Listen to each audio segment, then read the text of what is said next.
سلام دوستای عزیز، به یک ویدیوی دیگه از شهر شانگهای خوش آمدین.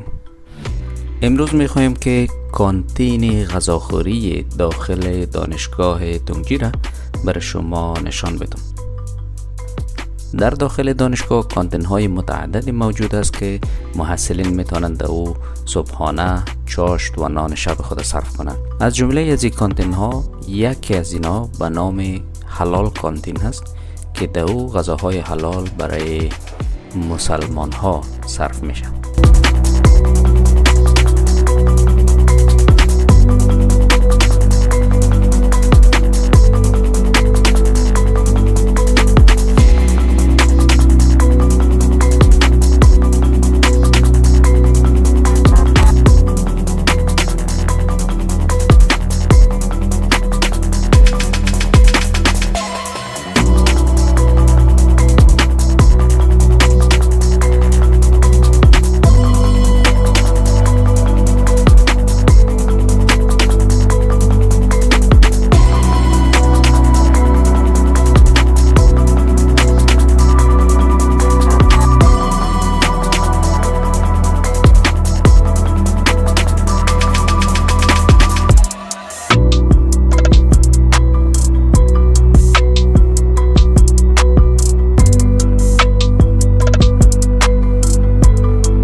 این هم داخل کانتین با انواع و اقسام غذاهای متفاوت.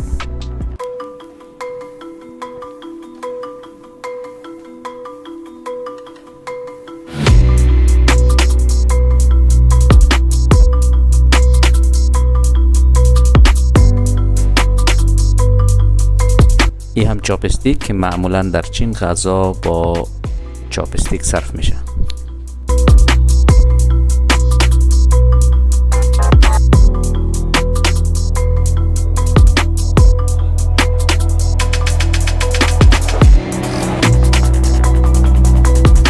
چون نام چینی غذاها را نمیفهمم، با اشاره برشان میگم که کدام غذا را من میخوایم.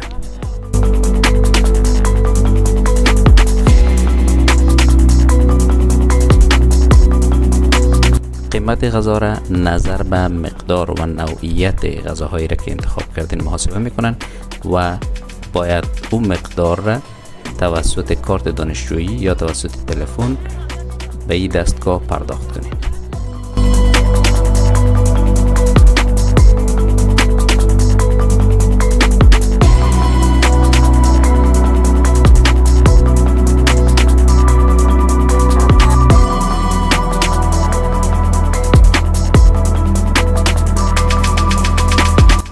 قیمت غذای امروزی ما 15 ین شد که متشکل از براکلی، گوشت مرغ و مقدار کچالو، برنج شوله